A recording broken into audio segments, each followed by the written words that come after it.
My name is Dr. Forrest Cummings, and I'm a board-certified small animal internal medicine specialist. I am here today to talk to you about diabetes mellitus in dogs. Before I get started, I would like to tell you a little bit about myself. Like many of you, I've had an affinity for animals at a very young age. I was always intrigued with biology and how the body worked. My passion for animals carried me to the University of Kentucky to receive a degree in animal science with a minor in biology. I then attended Tuskegee University College of Veterinary Medicine, graduating in 2005 with my doctorate of veterinary medicine. While at Tuskegee, I was introduced to the specialty of internal medicine and immediately fell in love with it. I love the detective work involved in helping to diagnose dogs and cats and ultimately managing their conditions.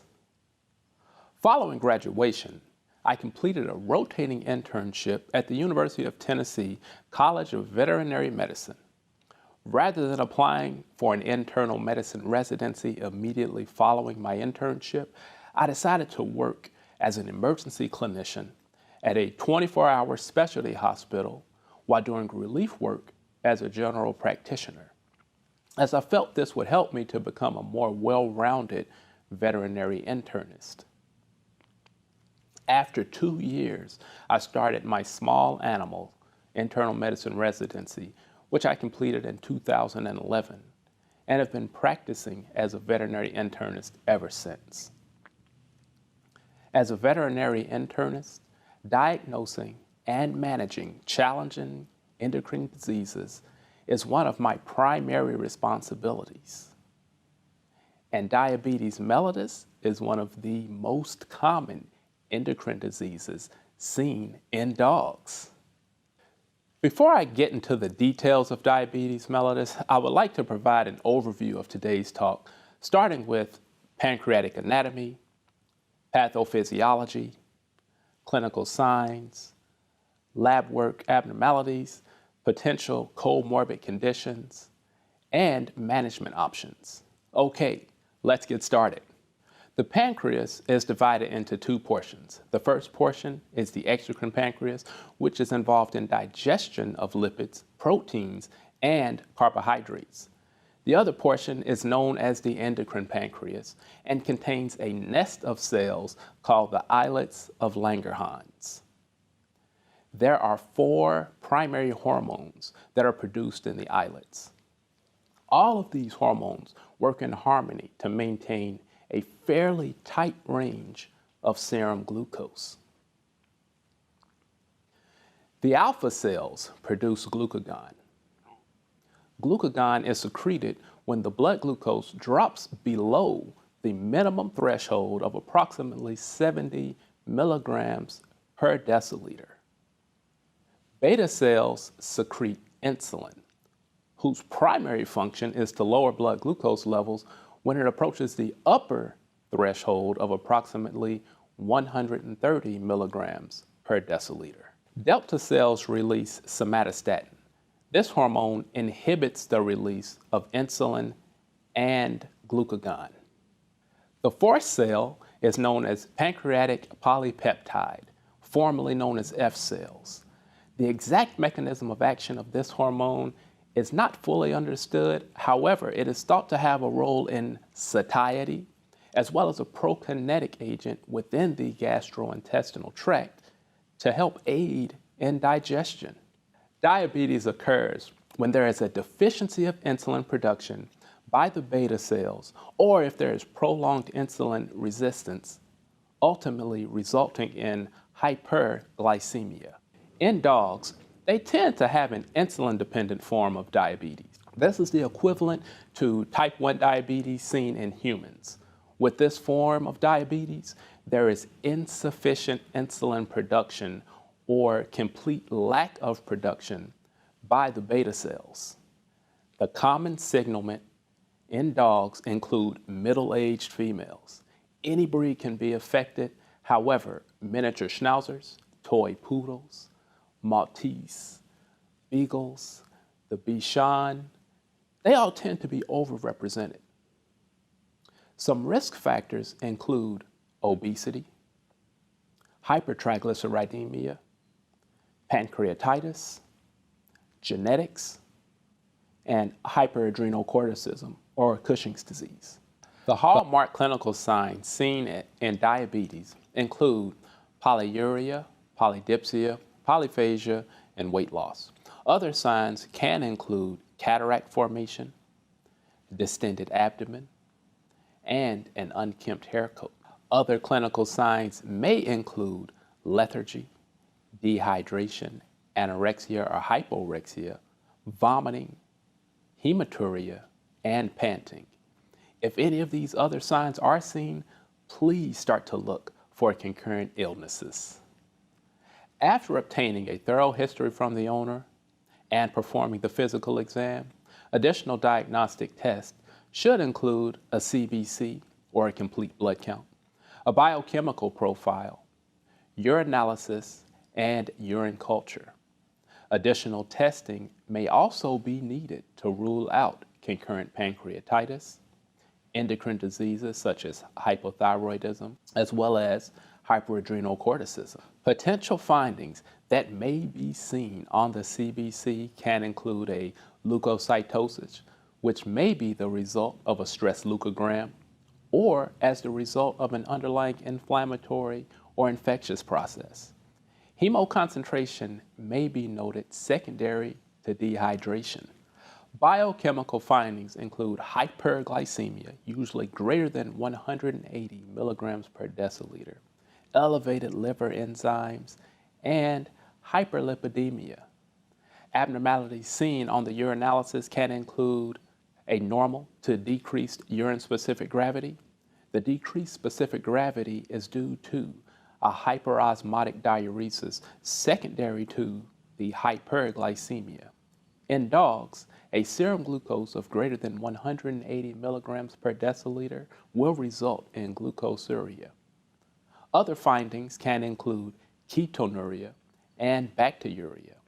The glucose that is excreted in the urine serves as a perfect energy source for the bacteria naturally located within the lower urinary system to cause an ascending bacterial cystitis. Please remember to culture every newly diagnosed diabetic as well as any chronic diabetic who is especially difficult to regulate.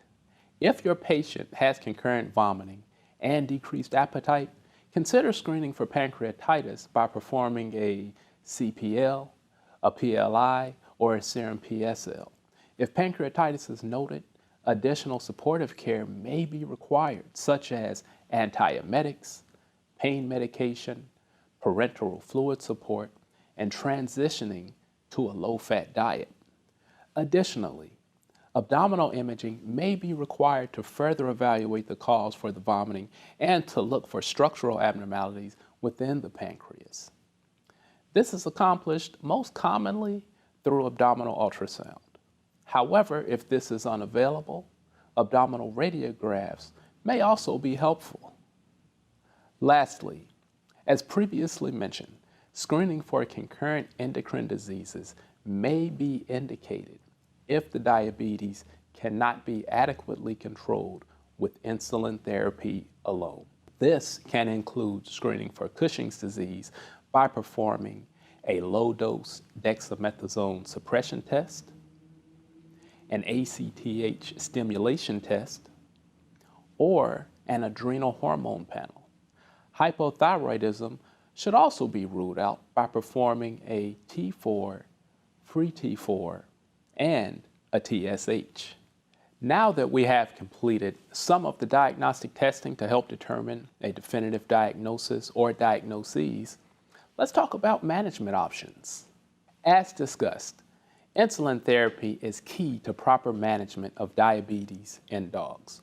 Oral hypoglycemic drugs are generally not effective since these drugs work by increasing insulin production by the beta cells. However, remember, in dogs, the beta cells are poorly functioning or not functioning at all. Insulin types include both intermediate and long-acting insulin For the chronic management, Vetsulin, Novolin N, Prozinc, and Glargine are all approved for use in the management of chronic diabetes in dogs. Please note that both Vetsulin and Prozinc should be administered with a U40 syringe, whereas Glargine and Novolin N should be administered with a U100 syringe. After starting insulin therapy, a glucose curve should be performed 7 to 10 days either in the hospital or by the owner at home with the use of a glucose monitoring kit. Traditionally, a blood glucose curve should be performed for a minimum of 12 hours with the reading taken every 2 hours to fully assess the peak and trough of the blood glucose between insulin administrations. More recently, continuous glucose monitoring has shown an increase in use due to the lack of serial venipunctures, thus decreasing patient stress and discomfort. A Freestyle Libre 2 continuous blood glucose monitoring kit can be obtained from your local pharmacy and placed on the skin between the shoulder blades by a veterinarian or trained veterinary staff member. This comes with a monitor that will allow the glucose to be measured as frequently as every several minutes for up to 14 days, which is the lifespan of the device. The owner can either manually record the numbers and give to the veterinarian to interpret. Alternatively, the data can be accessed electronically through an app. Once an adequate insulin dose has been established to maintain a blood glucose between 100 and 300 milligrams per deciliter, a glucose curve should be performed 1 month later and again every 3 to 4 months. A complete blood count, chemistry panel, urinalysis, and urine culture should be performed every 6 months to assess overall health and screen for occult urinary tract infections. Finding the ideal insulin type and dose is only one piece of the puzzle in successful management of diabetes. Within the past several years, more research has been done to assess the effects of fat in the management of diabetes. Both excessive amounts of adipose tissue and hypertriglyceridemia can cause insulin resistance. It is important to try and increase the metabolic rate to help lower the amount of excessive adipose tissue present within the patient. This can be achieved by something as simple as taking daily walks. Adipose tissue has been shown to have anti-insulin effects, thus predisposing you to diabetes and making management of diabetes much more difficult. Likewise, hyperlipidemia has also been shown to antagonize the effects of insulin. If there is no underlying cause for the hypertriglyceridemia, a combination of prescription low-fat foods and medication would be indicated. This can include such drugs as gemfibrozil and fenofibrate.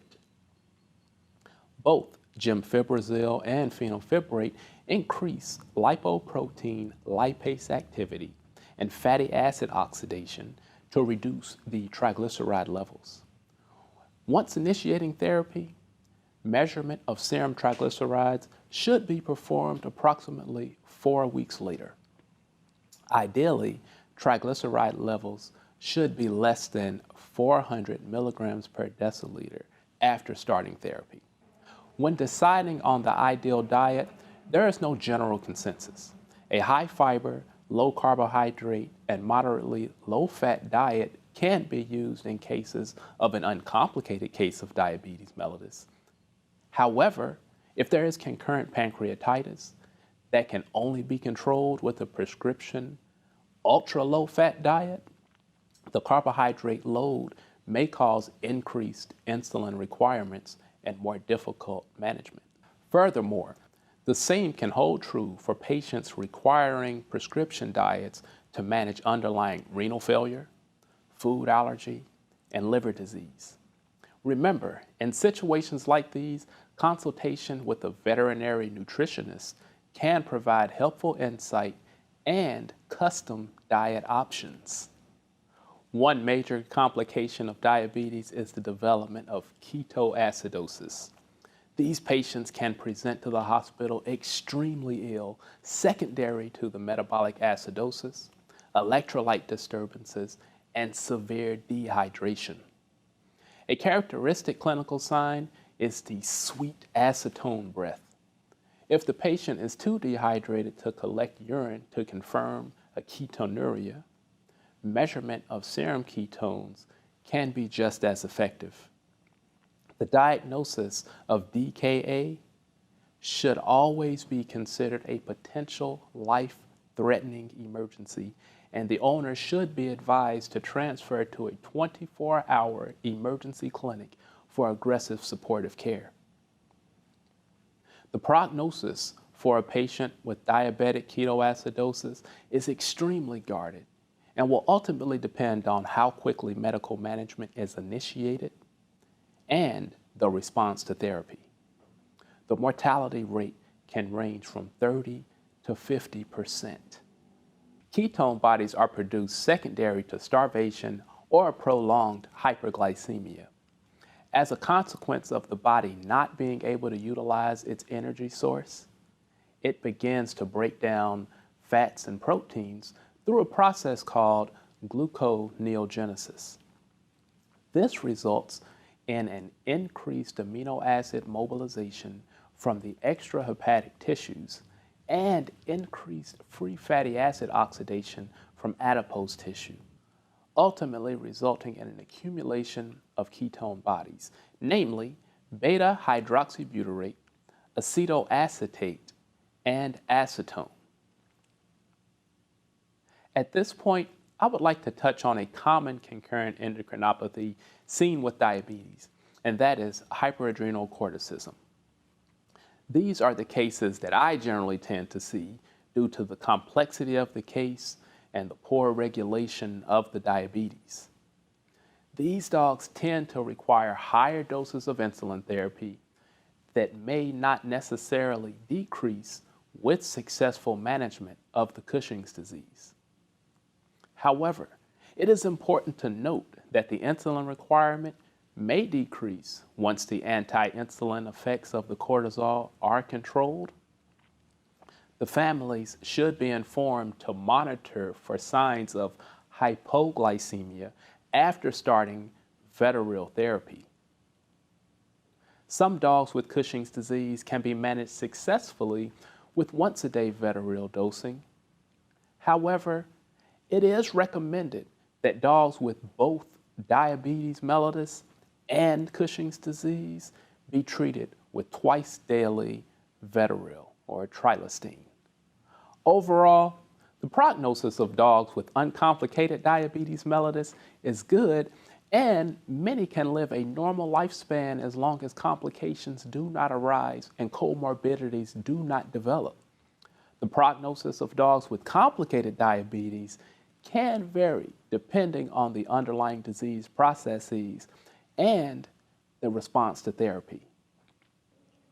One last and very important point that I would like to stress is the importance of client education when a diagnosis of diabetes is found. Clients need to be fully aware that treatment is lifelong and will require insulin administration. Asking if they are willing to provide the necessary support is going to be essential in successful management. It is also important to ask whether or not the client has a fear of needles and blood, because insulin injections will need to be given twice daily for the remainder of this dog's life. There is also a financial component that will need to be addressed to pay for medications and necessary diagnostics that will be indicated. If these criteria cannot be met, the conversation should be shifted to discuss either surrendering the dog to someone that can provide the necessary treatment, or humane euthanasia. These are not the conversations that any of us enjoy having, but they are important nonetheless, and are always aimed at making the best decision for the animal. In summary, we have learned about the pancreatic anatomy, the pathophysiology of diabetes, and potential complications of poorly regulated diabetes, including diabetic ketoacidosis. We also discussed diagnostics to help make a definitive diagnosis of diabetes, as well as comorbid conditions such as pancreatitis, hypothyroidism, and Cushing's disease. Finally, we discussed successful management of diabetes mellitus as well as client education. So I hope you enjoyed this talk on diabetes mellitus and it helps you in your practice. If you have any questions or would like to reach out, you can find me on LinkedIn. Thank you so much for watching.